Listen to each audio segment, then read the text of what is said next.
Hi everyone, just taking a video of a mini arcade cabinet I made here. Basically it's a TV that's being sort of gutted and put into this custom made wood cabinet here. It's actually MDF.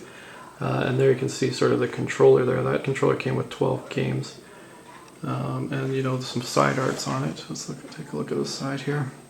Got a little Pac-Man at the bottom there. And then you can also see the controls. This actual TV was kind of neat because it actually came with a radio and an AV input, and also you can hook a TV directly to it. So if you got a cable and a coax connection, you can actually watch TV on here as well. I'm going to turn it on here. It's a little remote as well. Let me show you that. I'm just going to switch it over to the radio here for you. So you can listen to the radio when you're not gaming. Then over here, here's the other side. See some of the side art there, a few of the different game characters.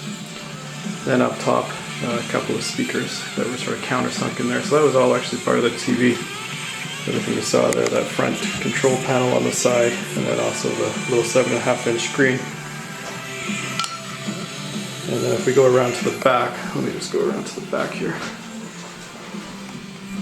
If we go around to the back, you can see the coaxial connection, and then I've also got a little RCA video and audio input there with the volume control, so you can hook an iPod up to that or some other DVD device or something like that. Anyway, let's fire it over to the video game mode here. Let me just swap that.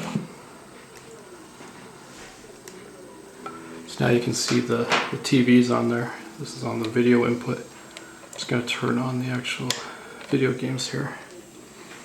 So you turn on the joystick and the games with this little button here, and you can see sort of the coin slot light up, so that's pretty neat.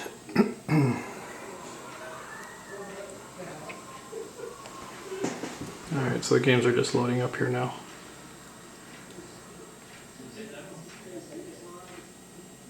Okay, so here's the selection screen. You can see some of the games on there. This joystick basically came with about 12 games, so you see some of the Pac-Man games, Galaxin, Galaga. Quite a nice selection. Some of the car games are pretty fun on here because you can turn this. I don't know if you can see that or not, but that's how you actually steer. Here's Dig Dug. I like this one here. Let's fire that up. So here's the actual Dig Dug game. Let me crank up the volume a bit. It's a little quiet. I can barely hear that.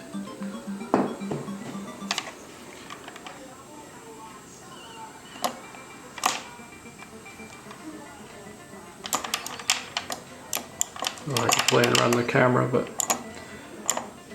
you get the idea. And then if you want to switch between games here, you just have to come down here, hit the coin slot, and then that basically gives you the option of continuing or quitting. So I'll just quit back to the menu here. And this is a pretty neat little setup because each of the games will actually save your high scores. This unit here actually has a battery pack in it, so if you unplug it or anything like that, it still retains all your scores. And same with the clock and side panel here. It's got a battery, so it'll save your time and what mode you're on last. So like I said, fun little cabinet. You can basically watch TV, play games, or listen to the radio, or also if you want to attach any kind of iPod or DVD device. Took quite a while to build. Hardest part was probably making the cabinet. Installing some of the electronics takes some time as well. There's quite a bit of stuff in there from taking the TV apart. So anyways, that's the mini arcade. Feel free to post any questions.